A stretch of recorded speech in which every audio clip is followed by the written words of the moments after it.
గురుగారు, ఈరోజు మహాత్మా గాంధీ వర్ధంతి అమరవీరుల దినోత్సవంగా మనం జరుపుకుంటాం. అమరత్వాన్ని అలాగే ఆధ్యాత్మికంగా ఎలా సమన్వయం చేసుకోవాలి? మహాత్మా గాంధీం వందే.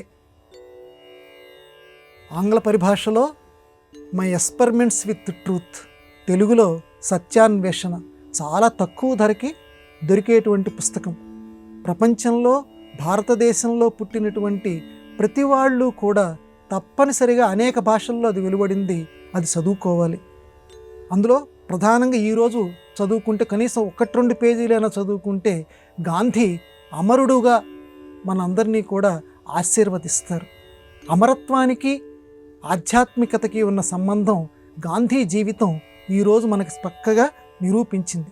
ఎలా నిరూపించిందంటే, తుపాకీ గుండు ప్రార్థనా స్థలానికి వెళ్ళినటువంటి ఆ మహానుభావుడి గుండెలో దూసుకుపోతున్నటువంటి సమయంలో ఆ మహానుభావుడు గాంధీ గారి నోటి వెంట హే రామ్ అనేటువంటి ఒక శబ్దం బయటికి వచ్చింది. ఇంకొక మాట రాల. ఏమిటి పని చేస్తున్నావు, ఎందుకు ఇలా చేస్తున్నావు, ఇలాంటి ప్రశ్నలు రాల. లేకపోతే ఒక్కసారి దిగ్భ్రాంతికి గురికాల, అనుకోకుండా జరిగిన దానికి దిగ్భ్రాంతికి గురికాల.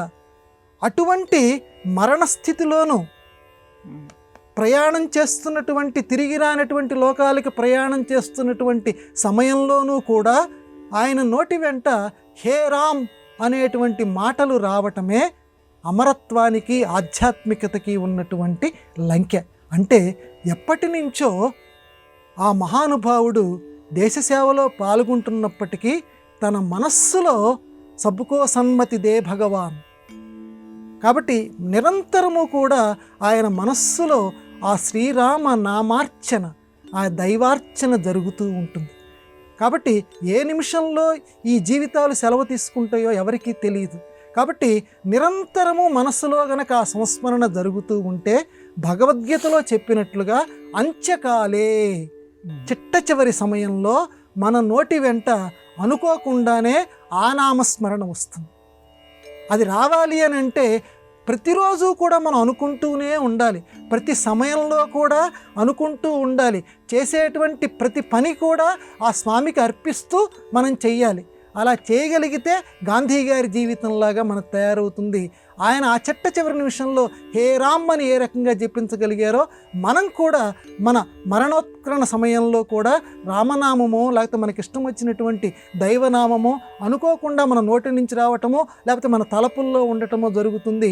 మళ్ళీ పునరావృత్తి లేకుండా చక్కగా అమ్మ గర్భంలో ఉండేటువంటి ఆ క్లేశాలు అనుభవించకుండా జన్మరాహిత్యాన్ని మనం పొందగలం. ఇదే అమరవీరుల జన్మదినోత్సవం. అమరత్వము అని అంటే మళ్ళీ లేకుండా చక్కగా ఒక దేవతా సాయుధ్యంలాగా మనం పొందగలగటానికి ఈ అమరవీరుల దినోత్సవం, అలాగే త్యాగధనుల యొక్క ఈ దినోత్సవం. ఎందుకంటే దేశం కోసం తమ ప్రాణాలని తృణప్రాయంగా అర్పించినటువంటి ఆ మహానుభావుల్ని అందరినీ మనం తలుచుకోవాల్సినటువంటి రోజు. ఎందుకంటే ఎన్నో కష్టాలు పడ్డారు. ఈరోజు మనం ఈ స్వాతంత్రం అనుభవించడానికి వాళ్ళందరినీ కూడా ఒక్కసారి తలుచుకుందాం. వాళ్ళు నడిచినటువంటి బాటలో ఈ దేశమాతని మనం కూడా సేవ చేయటానికి కొద్దో గొప్ప అయినా ప్రయత్నం చేద్దాం. ఈ అమరవీరుల దినోత్సవం సందర్భంగా గాంధీకి, ఆ అమరవీరులకి మనం కూడా నివాళి అర్పిస్తూ ఆధ్యాత్మికతకి, దేశ సేవకి ముడిపెట్టడానికి ప్రయత్నం చేద్దాం.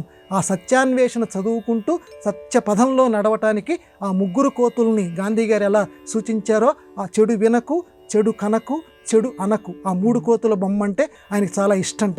గాంధీ గారి యొక్క పదంలో నడవటానికి ప్రయత్నం చేద్దాం.